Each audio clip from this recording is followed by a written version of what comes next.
Hello అండి, welcome back to మన కోస్తా రుచులు. ముందుగా అందరికీ శ్రీరామనవమి సందర్భంగా శుభాకాంక్షలు.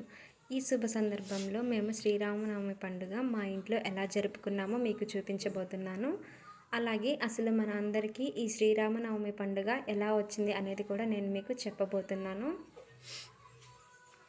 దశావతారాల్లో 7వ అవతారంగా రావణ సంహరణార్థమై శ్రీరాముడు వసంత ఋతువులో చైత్రశుద్ధ నవమి పునర్వసు నక్షత్రం కర్కాటక లగ్నంలో మధ్యాహ్నం 12 గంటలకు జన్మించారు.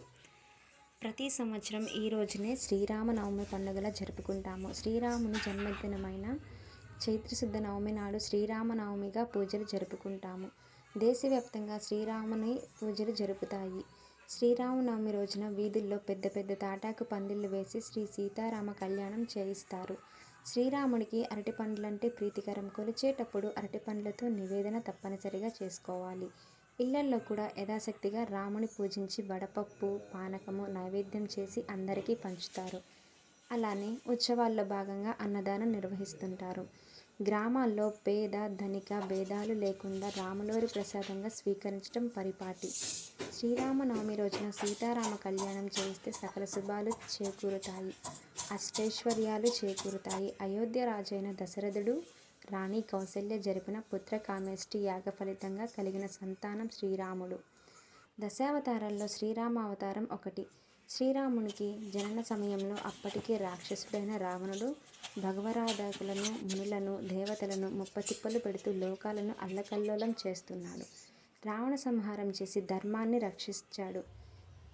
మానవుడు ఎలా ఉండాలి, బంధాలు ఎలా గౌరవించాలి, ఎలా కాపాడుకోవాలి అని ఆచరించి చూపించాడు శ్రీరామచంద్రుడు.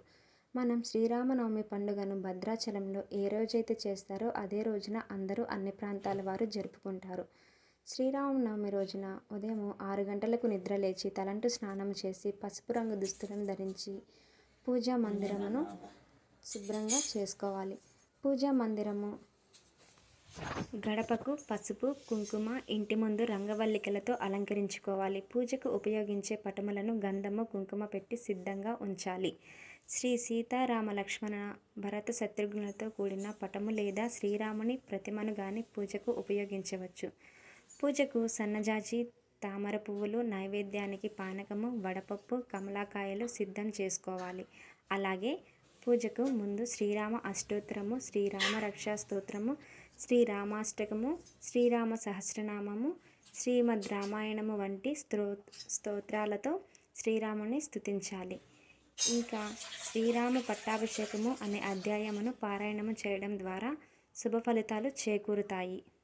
అలాగే ఈ శుభ పర్వదినాన శ్రీరామ దేవాలయము దర్శించుకోవడం మంచిది. అలాగే దేవాలయాల్లో పంచామృతంతో అభిషేకం, శ్రీరామ ధ్యాన శ్లోకము, శ్రీరామ అష్టోత్తర పూజ, శ్రీ సీతారామ కళ్యాణం వంటి పూజా కార్యక్రమాలను జరిపిస్తే అనుకున్న కార్యాలు దిగ్విజయంగా పూర్తి కావడంతో పాటు సకల సంపదలు చేకూరుతాయి. అదేవిధంగా శ్రీరామనవమి రోజున శ్రీరామదేవుని కథవ్రతము ఆచరించటం కూడా ఎంతో మంచిది. అలాగే అందరూ ఈ శుభ పర్వదినాన వీలైనంత వరకు శ్రీరామ రామ రామేతి రమే రామే మనోరమే సహస్రనామ తత్తుల్యం రామనామ వరాననే అనే మంత్రాన్ని వీలైనంత వరకు జపించుకోండి. మీరు అనుకున్నది తప్పకుండా జరుగుతుంది.